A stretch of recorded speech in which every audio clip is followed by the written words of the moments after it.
Okay, any of my humans out there today?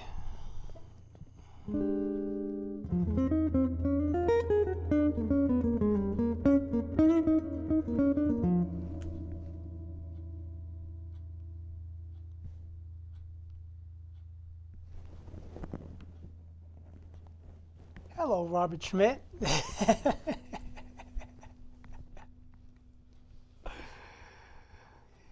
I guess if it wasn't for friends and family, I wouldn't be anybody. It wouldn't be anybody out there.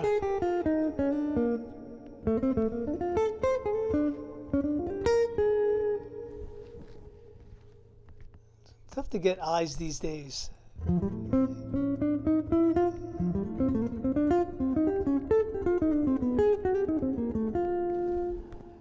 Miss Andrea's out there. Oh, see, I got some of my pals.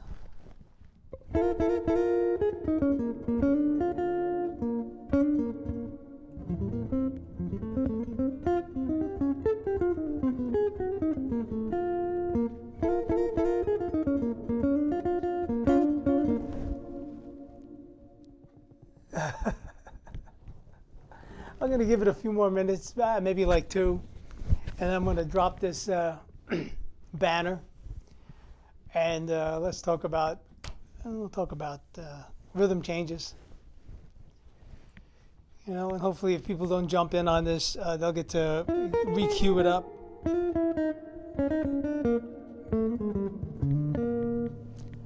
And take some stuff from it.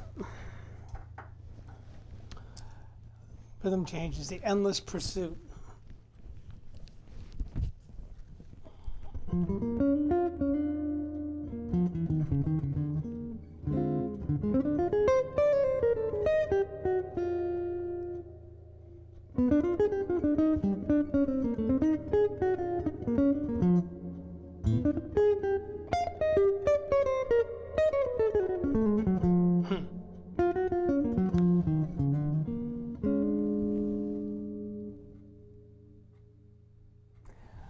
Schmitty, you're just getting off work now?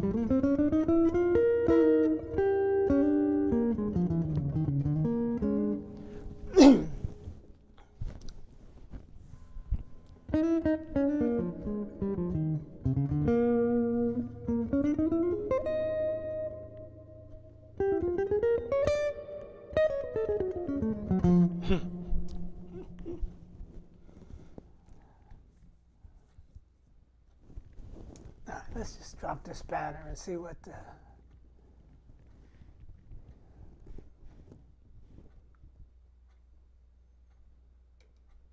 Oh, there we go.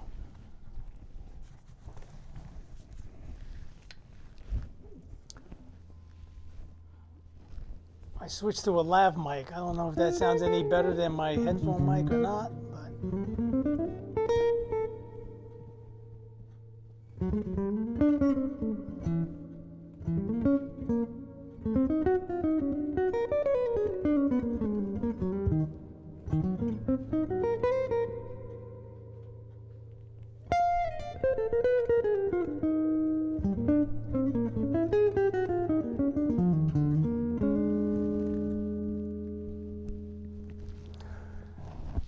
Andrea, you look like you have a pretty full roster of students. I seem to think that you're in Texas. Is that right?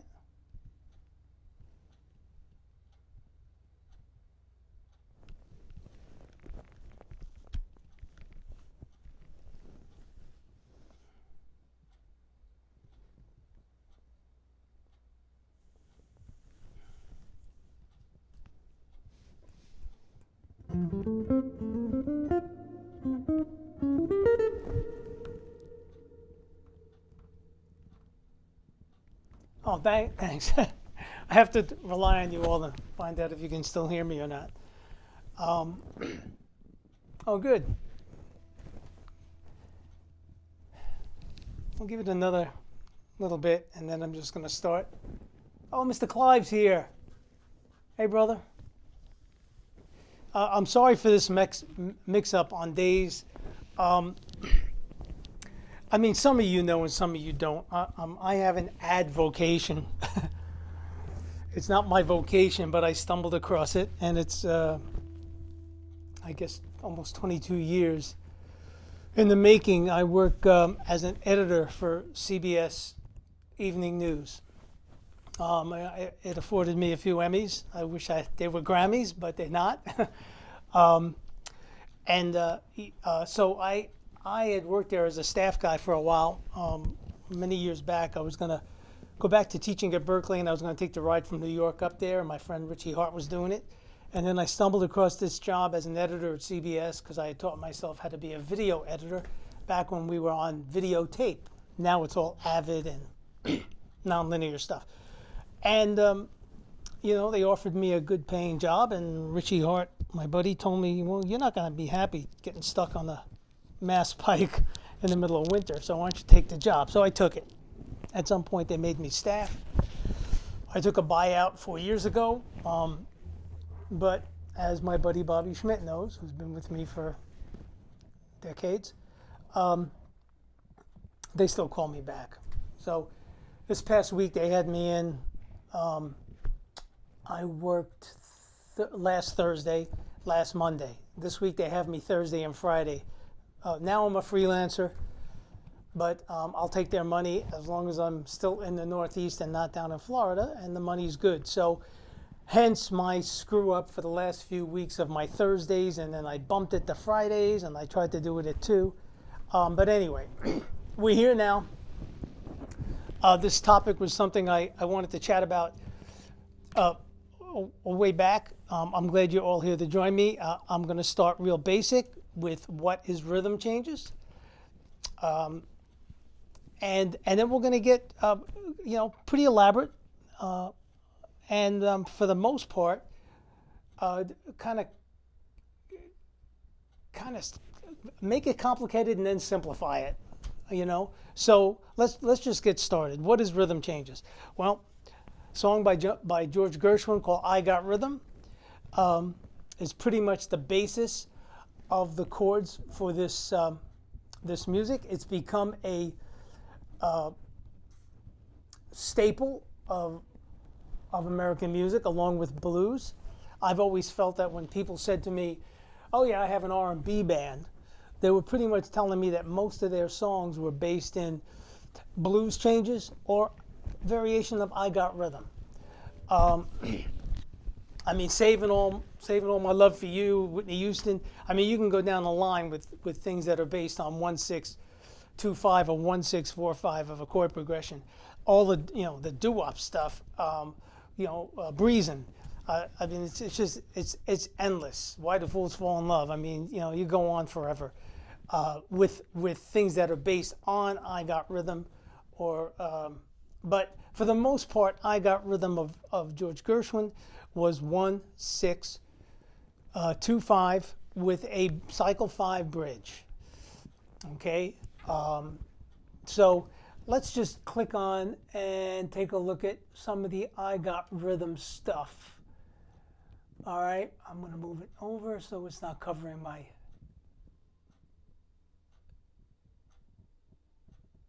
And let's make it smaller. All right, so let's take a look at example 1.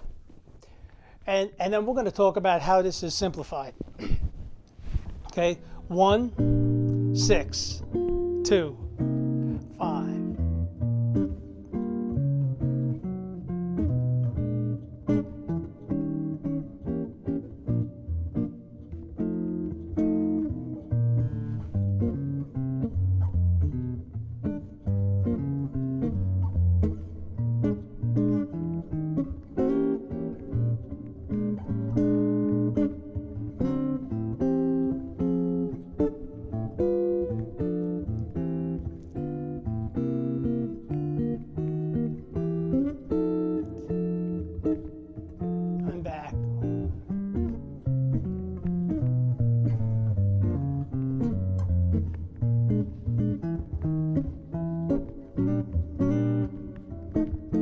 Basic rhythm, okay?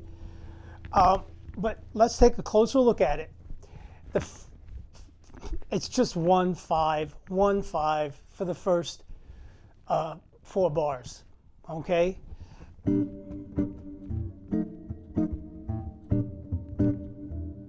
Then 5-7-4, back to 1-5. That's all it really is, because the 6 chord is nothing more than the 1 chord. The 2 chord is nothing more than the 5 chord. So you're not chasing changes and doing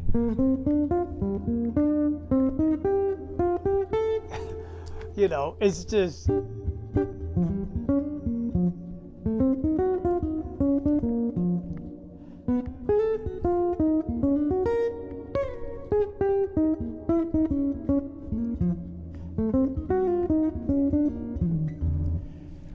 that's all it is 1-5-1-5, 5-7-4, right, to the 4,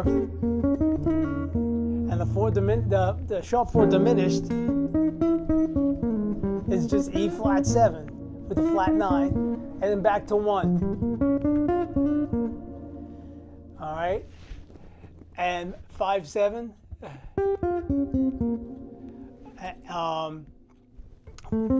Sorry. That's all it is. Now, the number 2 exercise is all we've done is we've taken the 2 minor 7 chord and we've made it 5-7. I'm sorry, the 6 minor 7 chord. We made it 5-7 of 2. So you've put the B natural, the leading tone. It kind of leads to either the 5th of the F7 or the root, if you want to call it the C minor. So now the sound kind of brightens up a little bit.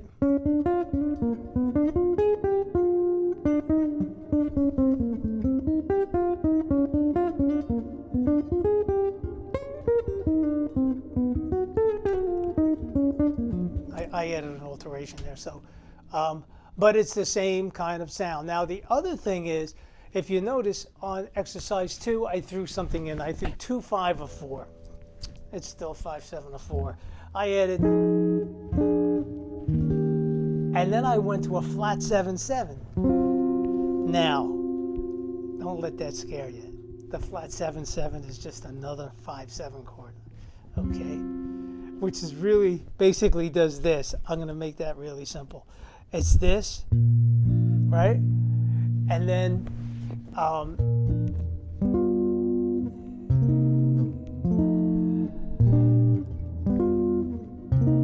here's the 2-5.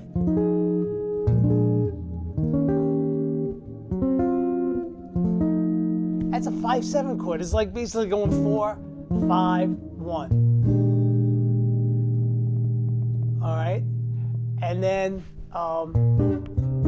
I have a passing diminished chord, which is another way of saying G7.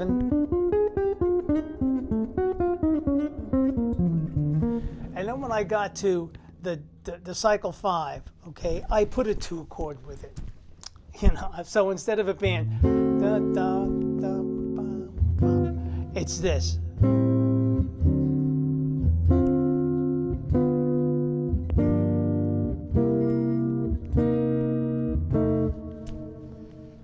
It's just all the same animal. I still, when I approach that A minor 7 to D7, I'm thinking dominant sound of D7 or any of its substitutions. But so let me just play that one, a little bit more elaborate. Still rhythm changes, still could be boiled down to where we were. All right, but here it is.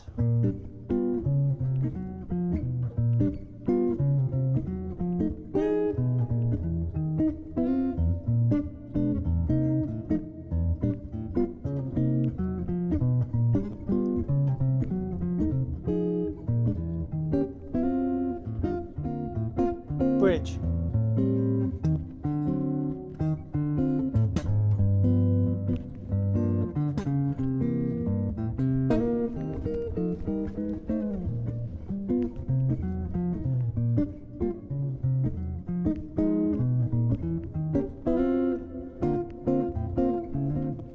Anyway, so that's number 2. All right. So if you take a look at, Oleo or any of those tunes, that's pretty much the changes on there.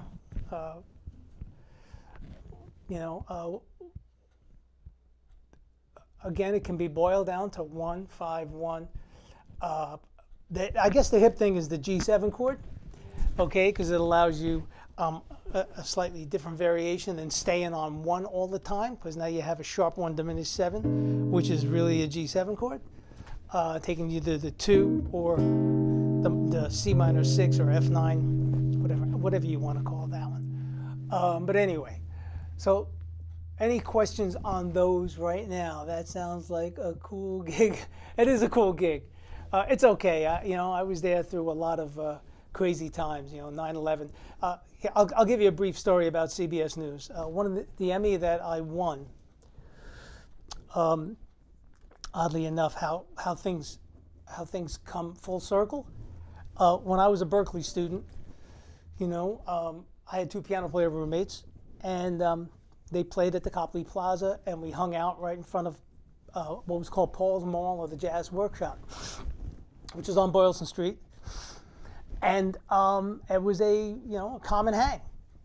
Berkeley students would all go there, listen to who's playing at the Jazz Workshop, and that was our hang. So you were there roughly around the same time. Boylston Street was a very happening place. Anyway, as fate would have it, the Emmy I won was for, let's see what it's on the wall here. What's it say? It says for outstanding coverage of a current news story, long form, CBS Evening News, the Boston Marathon bombing. So if that doesn't tear your heart out, because that occurred right where we all hung, some 30 years earlier, I guess. The date on this Emmy is, where is the date? I'm not spotting the date here because it's a bit of a distance for me. Anyway, so it's odd that, I received that Emmy, and I was up for Emmys many times covering a lot of different events, but that one in particular stands out because that was my college hang outside of the Jazz Workshop on Boylston Street, where that unfortunate incident happened. Anyway, I kind of took a turn here. Let's go to number 3.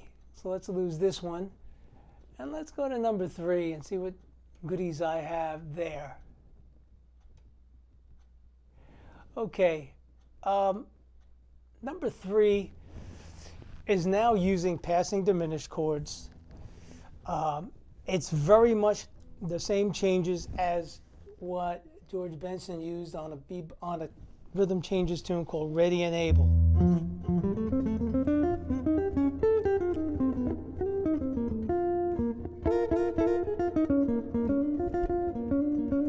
Okay, I'll first play the changes, then I'll voice that melody with these rhythm changes. Again, it's still rhythm, so let's not get too, you can still boil it down to 1-5-1, if you want to, and I'll show you how you can play the blues over it.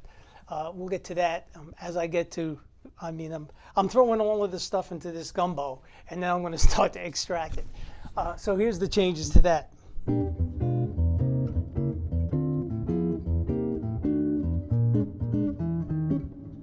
Sorry.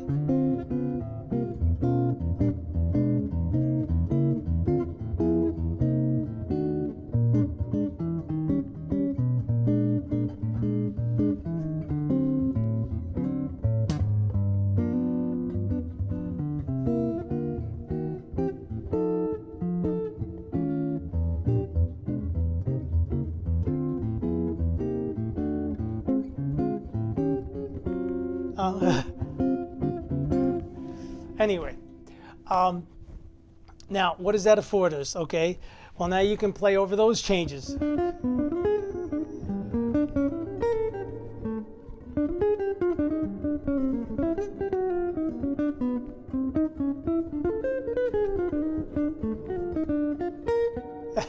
Russell.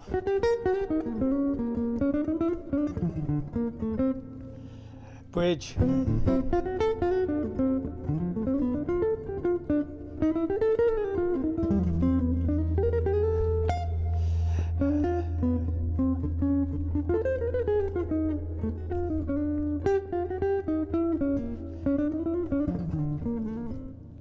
Russell.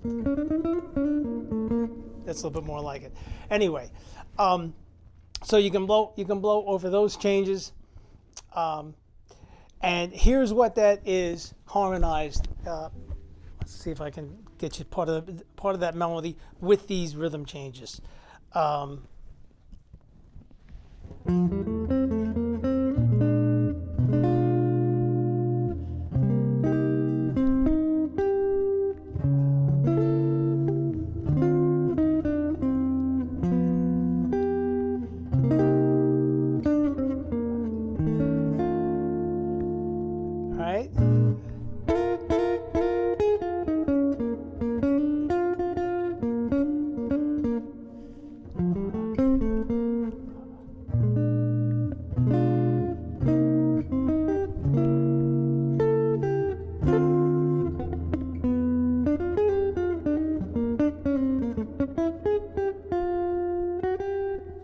And then this, I think, is and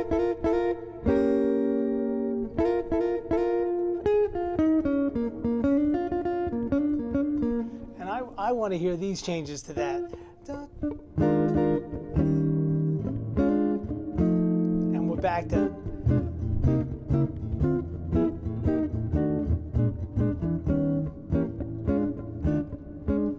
anyway.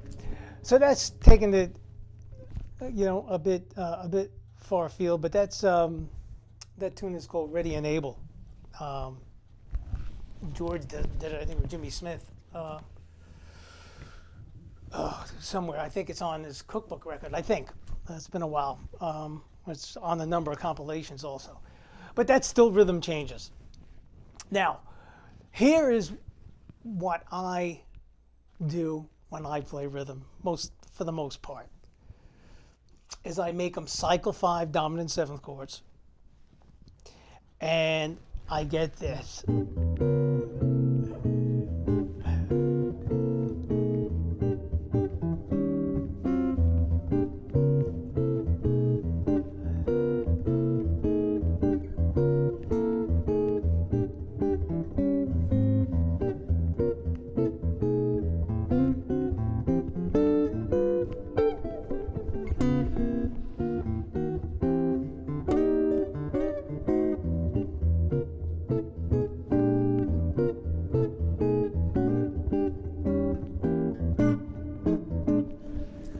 And I just give you that because, and let's talk about that. It's just cycle 5 dominant chords, B flat 7. Now, if we know that every minor third creates the same dominant sound, all right, that is the same as that. Okay? B flat 7 is the same as G, same as B flat, D flat, and E. Okay? So now I have one dominant, a substitute for the same chord. Then it's a C7 chord, then it's an F7 chord or a B7 chord, and it's back down. Okay? So that's all it is. So really, if I take away that second B flat sound, meaning this, it's just one. So it's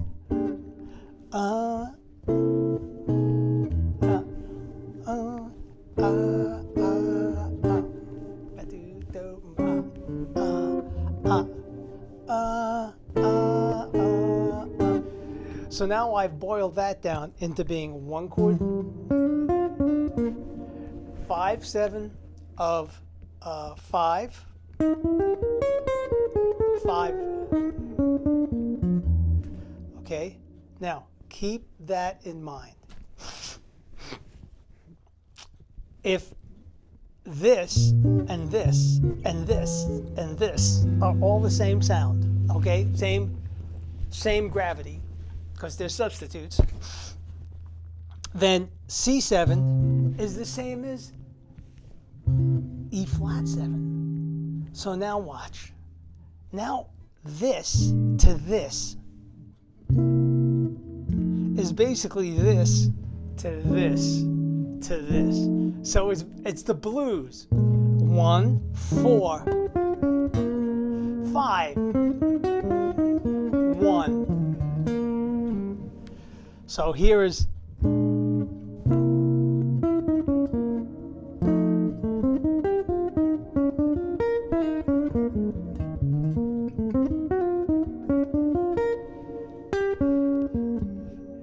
five.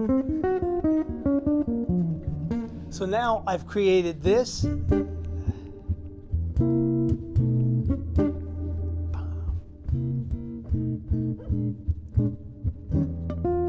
And when you go to the 4 chord, it's going to the blues. 1.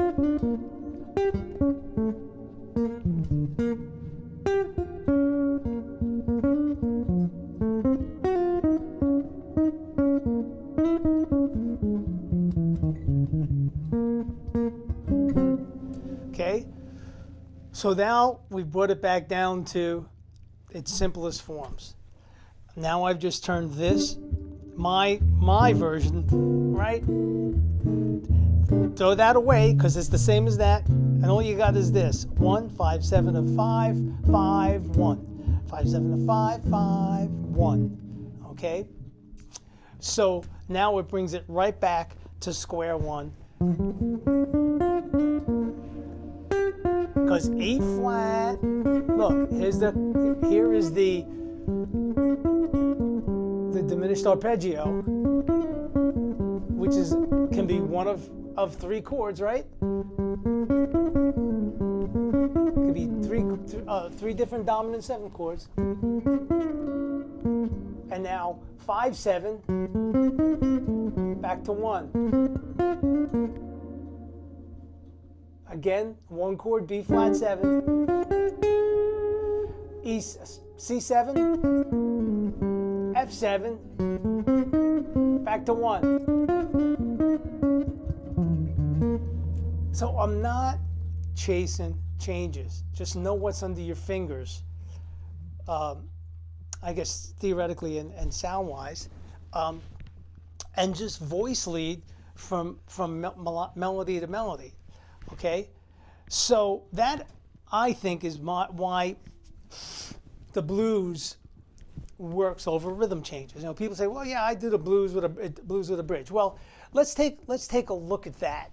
I got one more ditty to show you, and I might have 2 more to show you.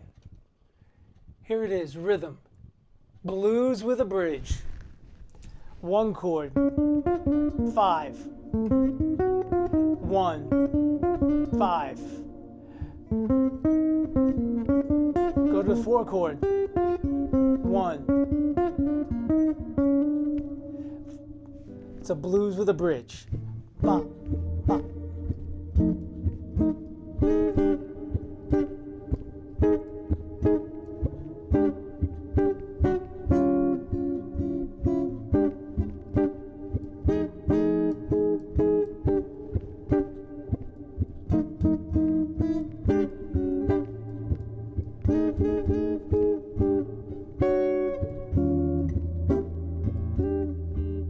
Here's the bridge.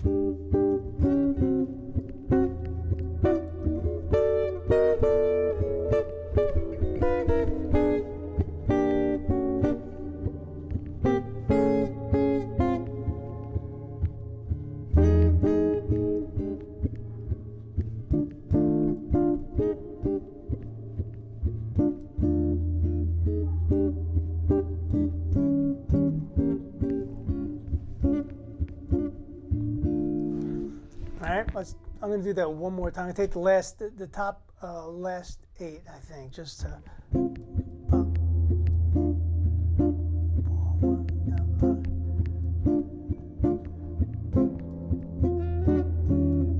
Second ending.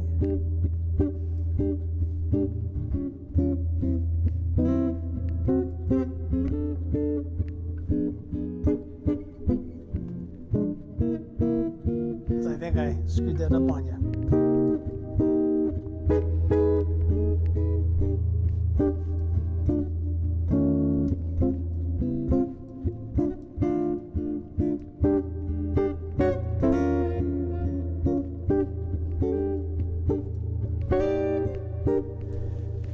Rhythm changes. Any questions on what I've thrown out there so far?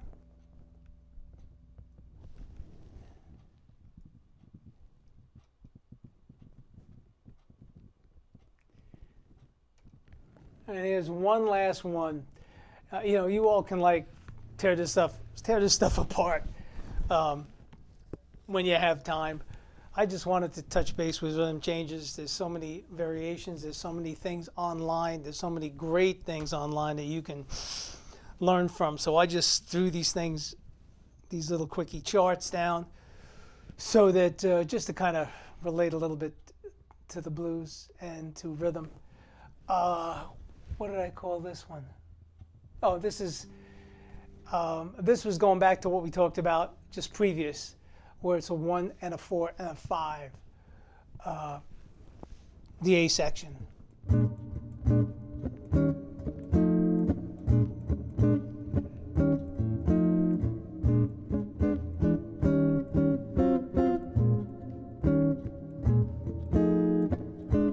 Okay, that was what we talked about earlier with the 3 different dominant chords. Now, I want to take one step further on. I know this might be a bit over everybody's thinking at this moment, but what I do when I practice these things, okay, I set a loop and I don't play the roots of the chord and I don't play full chords. And I practice doing things like 1, 5, 1. Okay, I'm going to lose this so it's out of my face. I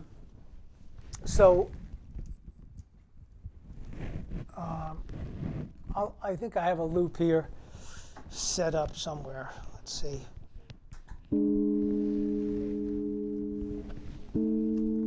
Yeah, I think that sounds like 1, 5, 1. Can everybody hear that loop?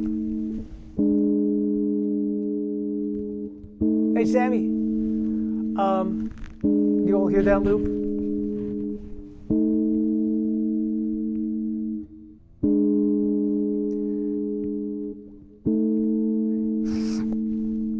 I just want to talk you through this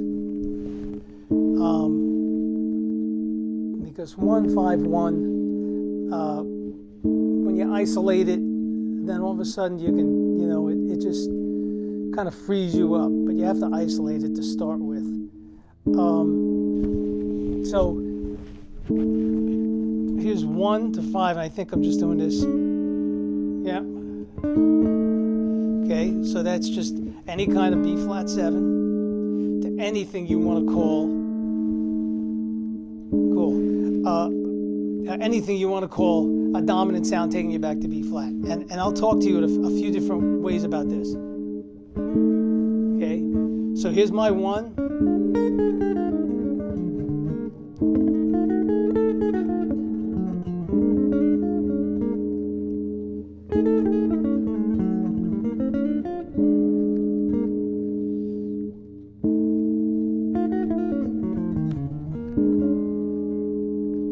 I'll talk you through those.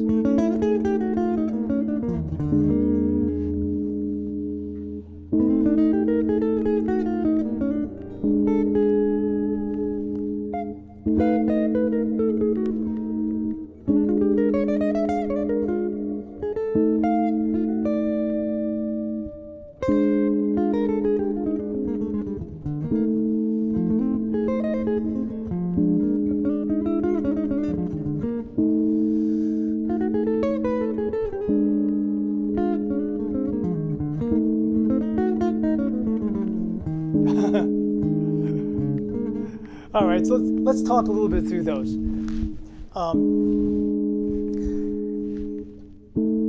We talked about, and I should probably post this, but maybe we'll do more talking about this 1-5-1 stuff. Because to me, everything's either dominant or it's a tonic. You're either moving to a destination or not. And the destination for this could be a tonic minor, a tonic major, a tonic dominant. Since we talked about rhythm being 1-5-1-5, the first 4 bars, and then 5-7 to 4 for the most part. Okay, 5 to 1. Now let's isolate 5 to 1. I'm going to shut this off for a second, and let's isolate 5 to 1. Well, 5 to 1 in rhythm, especially if you make it a B flat 7 chord, as opposed to a B flat major chord, and I tend to turn everything into dominant chords, because I like the hair of a dominant chord. Anyway, so if B flat 7 is our chord, right?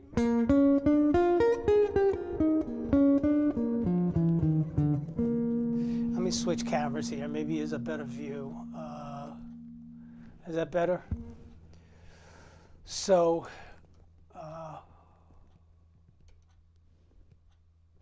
move this camera a little bit. Okay, I'm hoping you see this well enough. Anyway, so here's my B flat 7.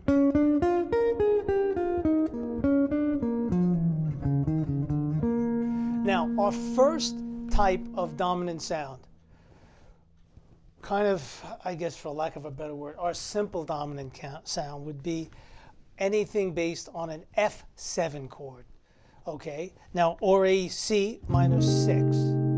Okay, C minor 6, F9, A minor 7 flat 5, E flat major 7. It's all the same tonal quality, relating as a dominant sound, taking you to anything of a B flat. Yeah, if it's a B flat major 7, you can do the same. But in this case, we're talking a B flat 7 chord. So now I will play that same loop. I will stick to only things of that, that arena.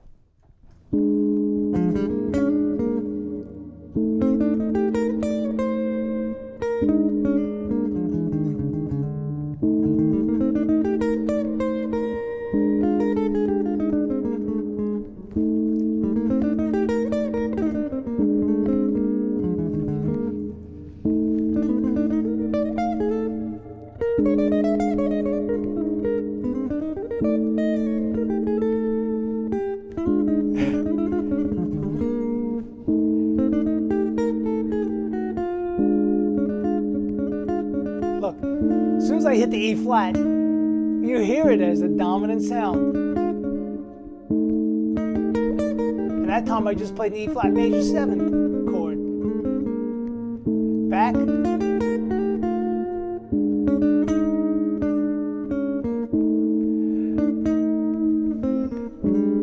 time I put a sharp 5 in there. I'm sorry.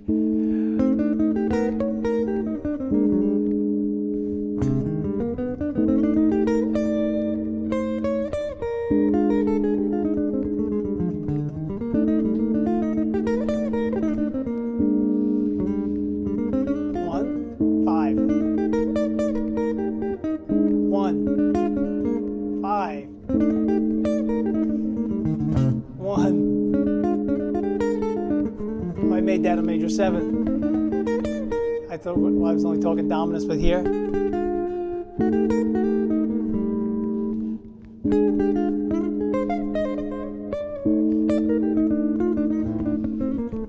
Anyway, so that's pure and simple the homegrown 151, based on the C minor 6 or F or F9 or A minor 7 flat 5. A minor 7 flat 5 is just an F7 chord with the third in the bass. Okay, so that's the kind of like level 1 of your dominant sound. Now, level 2 to me would be the flat 5 substitute of that, which would be a B7 chord, okay, which comes from F sharp minor 7, F sharp minor 7, A major 7, okay. So we're talking about this sound. We're talking about this sound. All right.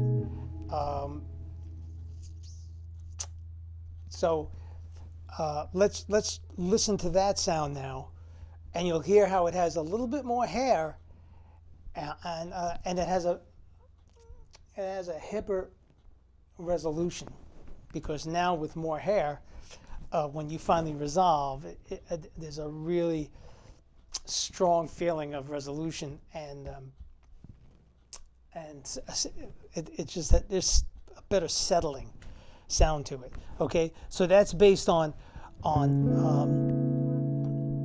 everything based on a get back to this here, a B7, okay, which F sharp minor 7 flat 5, B7, A major 7, okay. Now watch, we'll make them all work. Oh, and I should say D sharp minor 7 flat 5. I didn't put the flat 5, but it's all the same tones, just whatever you want to put in the root, and you can call it any of those names. So here's that loop again.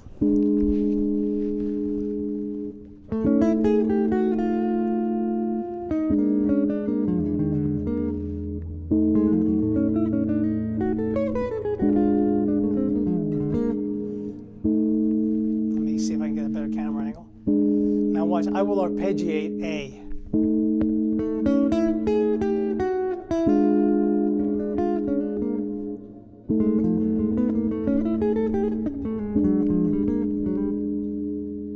A major 7 arpeggio.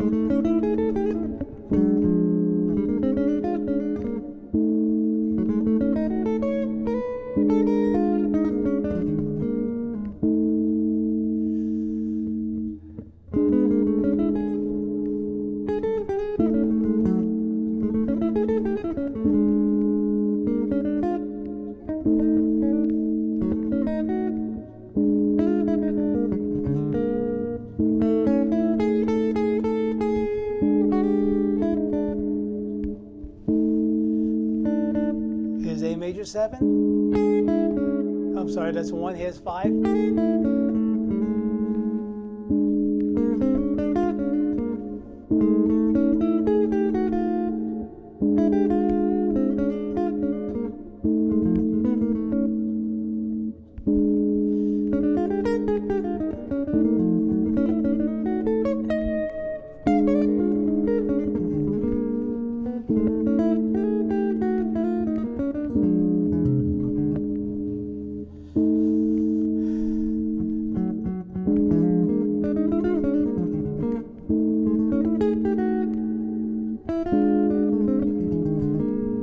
All right, so that's with the flat 5 subs. Here's the chords for it.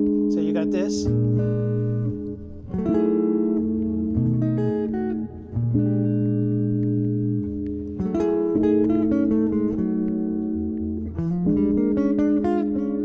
See, to me, there's no wrong note. Wrong resolutions, perhaps, but there's no wrong note. I'm going to voice this. Here's a F sharp minor 9, okay? And I'm going to make it resolve.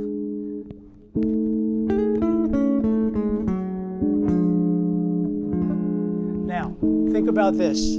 F sharp minor 9, half step higher, watch,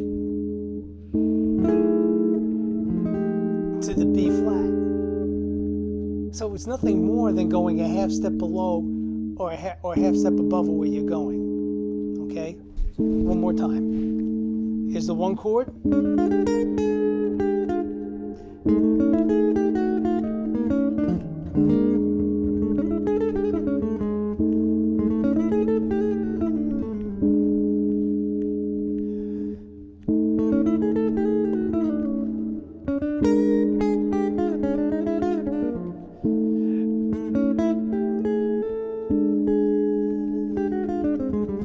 I'm getting a little carried away now.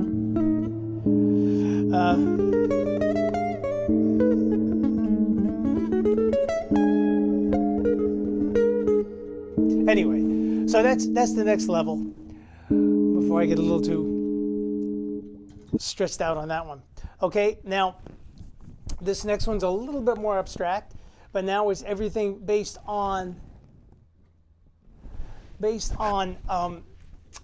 see, we did everything based on this, okay?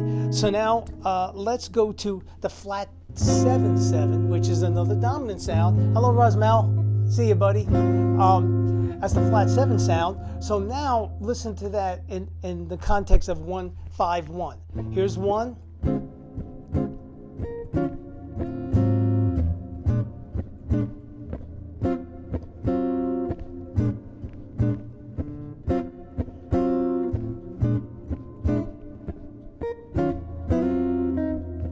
Okay, so again, we're gonna interpret this. What are the variations for this? Okay, well, E flat minor 9 or E flat minor 7, A flat 7. Okay, G flat major 7, and C minor 7 flat 5. Now I'll use those as the 5 approach, taking me to the B flat 7. Okay, this is all stuff you could do the first 4 bars of rhythm, or anytime you have 5-1. That's why I added. There's no roots, there's no full chords on this little loop. It's just the tritone. Okay, here we go. B flat.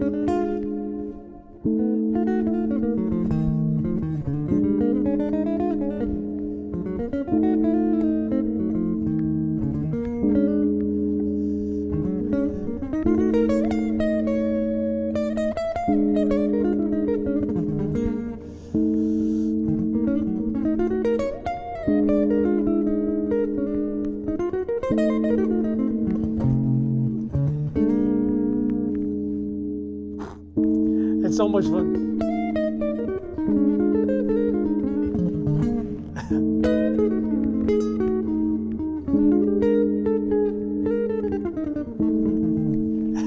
Russell's getting carried away.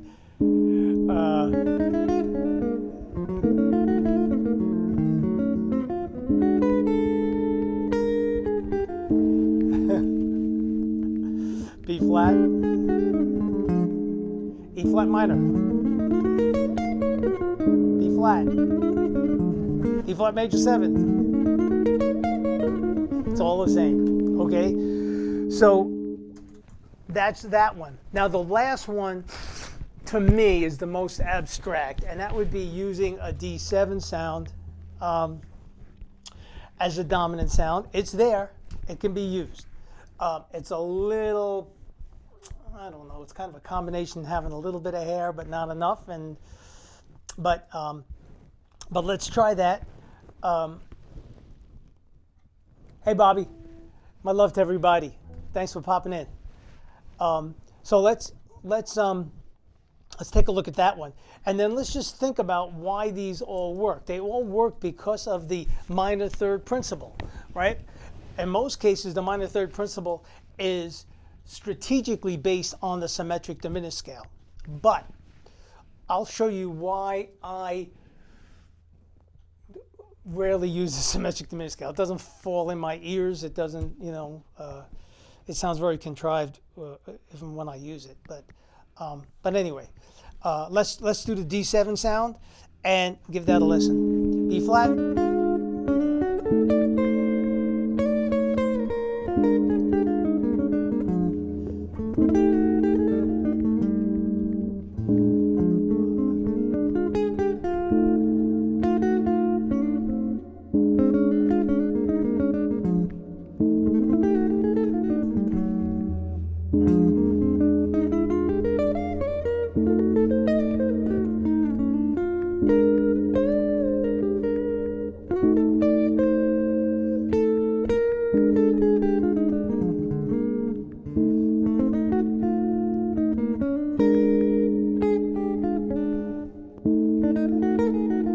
I did the other one.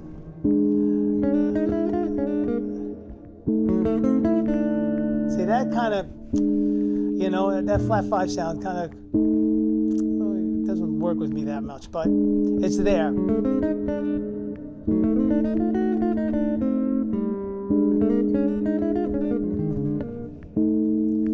Okay, here we go again. B flat, D7. That natural 9. Let's hear it again. B flat.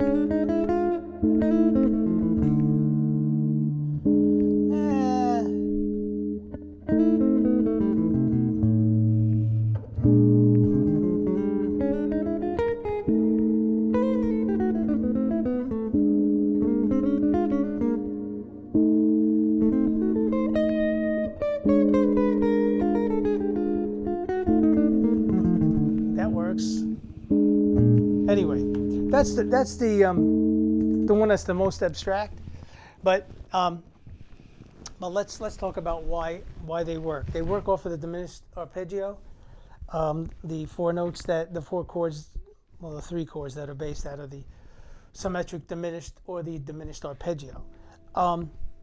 Now, why? I remember sitting with GB actually, and him playing this minor third stuff all over the place, and Pat Martino does as well, and playing it with such conviction. And I was like going, well, but George, at some point there's a, if you don't stick to the symmetric diminished, I mean, this is how foolish I was at the time. And all George kept saying to me is that there's no wrong notes, and if you move things in minor thirds, it will resolve. Now, I'm not saying move things in minor thirds, sequentially. I'm just talking about, and I think I used this in the past. Since we're talking about B flat, okay. Here's a.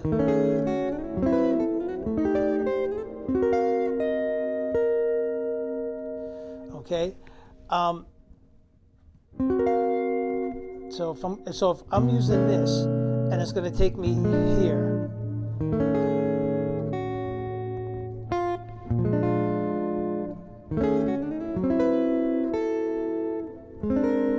Okay, now there's that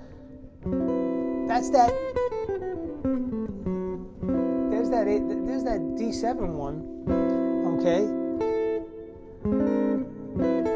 Of course, that will work because it's purely an F7. And there's the flat 5. I'm sorry, the flat 7/7.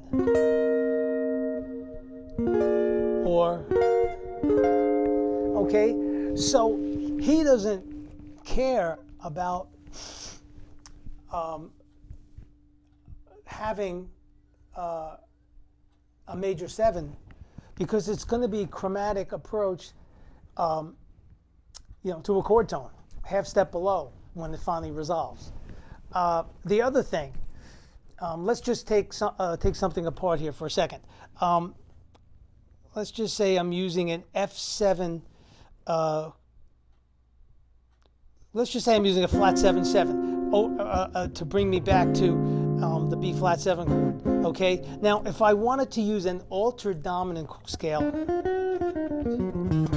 okay, there's a D natural in it in this case.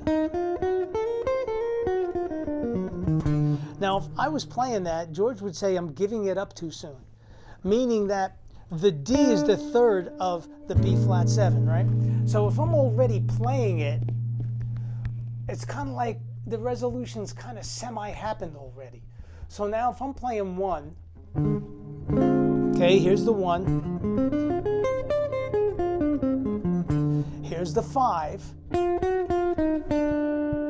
Well, then it's already given up. So I don't touch that. So that when I finally get to the D, it goes. Let me play that with the loop.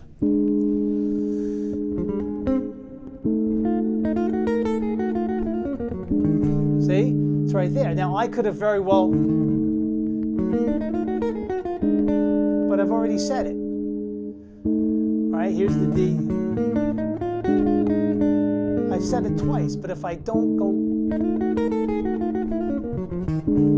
now when I say it, it has a little bit more of a finality to it. Anyway, so I'm targeting an E flat or an A flat 7 arpeggio or A flat 7. The notes of A flat 7 or E flat minor, and I'm not using the melodic minor, which would have that D natural. I'm not saying I can't, but I want to still hear that D natural go up to E flat. I don't want to target it on pretty much a downbeat, so that when I nail that D, it's a strong chord tone on the B flat.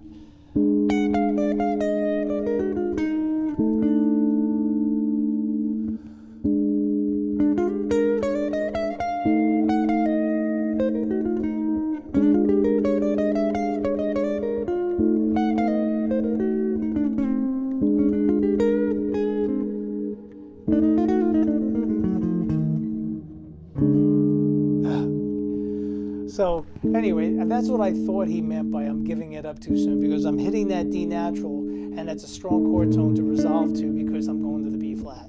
So again, here it is.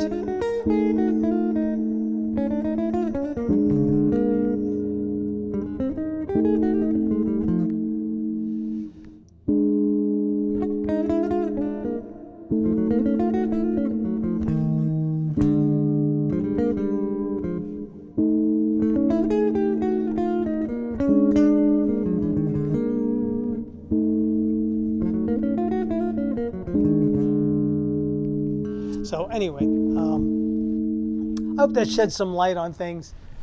We covered a lot with rhythm, and we covered a lot with resolutions. But my suggestion would be make a loop. Don't play any of the full chords. Keep it just the tritone, and just make those sounds so you hear 5/1. Start out with the basic 5.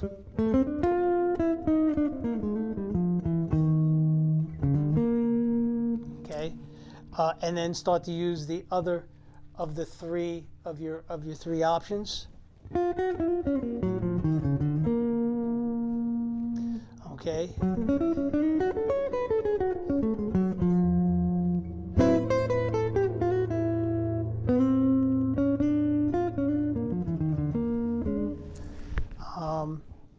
And mess with them. Any questions on the stuff that I threw out there today? I covered a lot of stuff. I hope it was, my explanations held true, and I didn't space out on you all too much. Hit me with questions. Come on, y'all.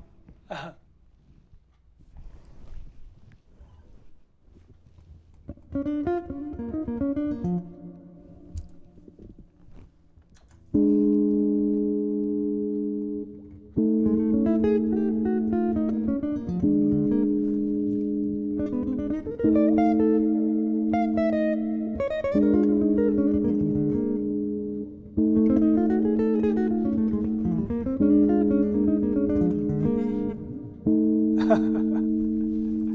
mess with this all day long.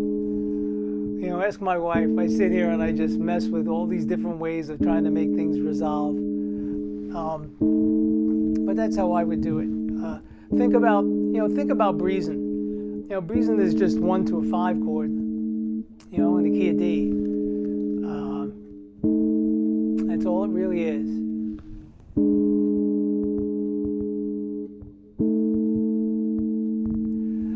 You know, so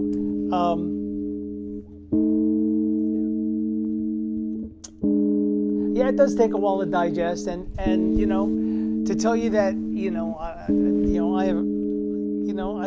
I work at it all the time and try to find new ways to do things. But there are some definitive things that you will see that you see from Charlie Parker and you see from Wes. How many times, as far as Mel is still there, how many times did you hear Wes do this?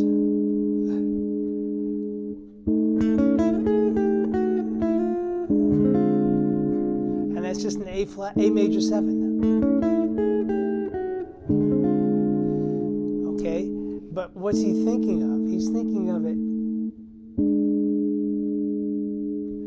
You know, he's thinking of it as all part of this.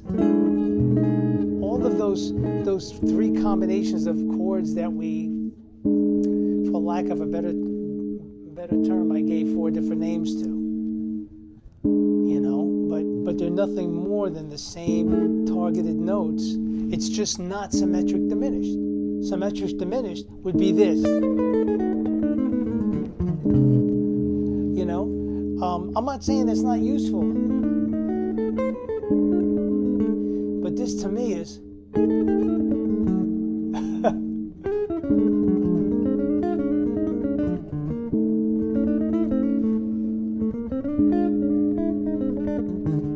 Okay, here's another thing real quick. Let me, and I spotted this many years ago, God, when I got my first Joe Pass book.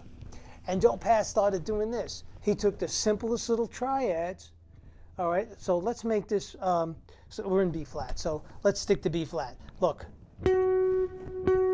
let's change cameras here, and then I'll let you all go, because I'm wearing you guys out.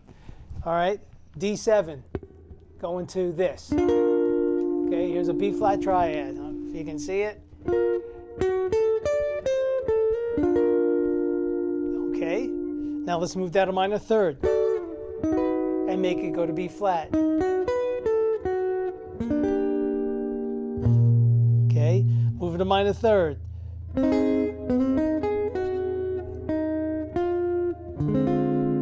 I'm resolving everything to a B flat 7 chord. Move it a minor 3rd. Oh wait. Where am I? Okay, B flat 7. So here we go again.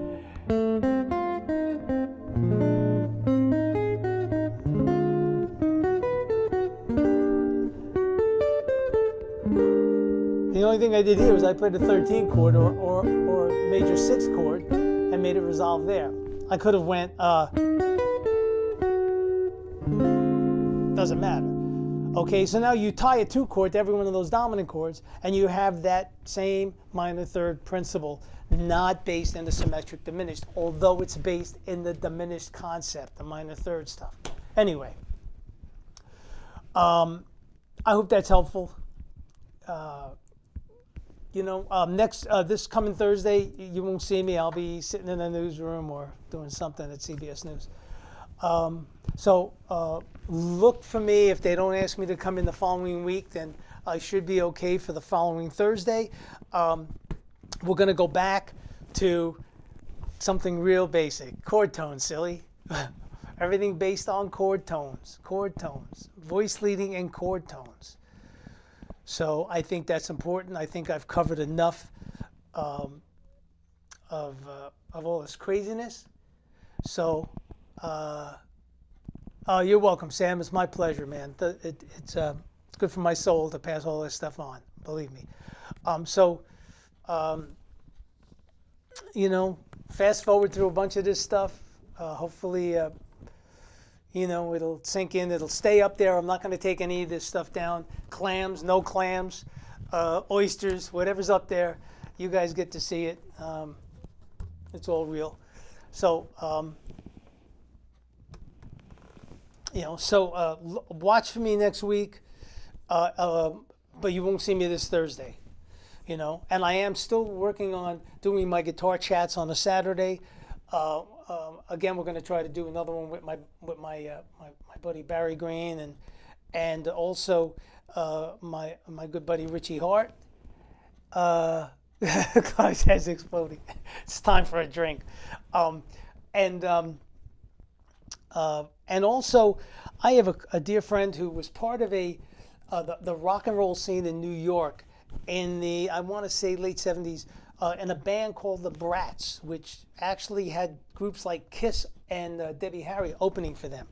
So I want to chat with him and the members of that band that are, I guess, they're still out there, but they're not doing it as a band from back then. But I want to, since I was not part of the rock and roll scene of New York, I want to chat about that. Just like when we had John Tropea on and we talked about the heyday of the session players of New York. When New York had its own wrecking crew.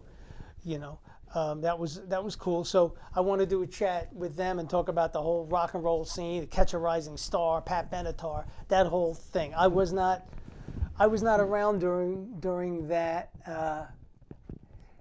Okay, thanks, Andrea. Thanks for popping in. Have a great week. So we'll do that too in coming weeks with my guitar chat. And with Richie Hart talking about West. He taught the West course. He's retired now from Berkeley. He retired this year. He taught the West course there for years. He's probably the biggest, most knowledgeable person on West I know. And another thing I neglected to mention, there's a young man that's out there called Peter Farrell, who does George's thing. He too, I didn't mention him as the guys that were connected to George. He was greatly connected. He does a great course that George endorses. So check him out online.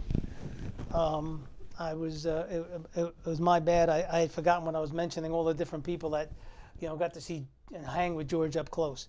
So anyway, Wes plays in one time, and yep, he does. Yeah, he does, Raz. He does, and George does it. I think it's in his first chorus of Billy's Bounce. So, we rob from the best. If you're gonna rob, we rob from the best. Anyway, I'm gonna sit and do a little bit. If there's no other questions, I'll see you all. I'll give you about 2 minutes or so. But all the best to everybody, and I'll see you all next week. Keep an eye out. I guess 4 works for everybody, so if it's not on a Thursday and it's a different day. I just don't want to do Wednesdays. My good friend Jeff McElwain does his Wednesdays at 4. I don't want to conflict with that. So anyway.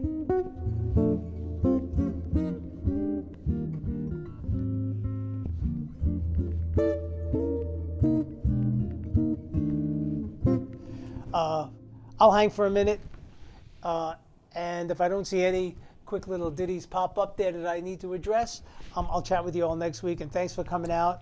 It does my soul great to see and hang with you all and share this stuff. So stay safe, be good. Talk to you soon.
Clive.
Okay, y'all.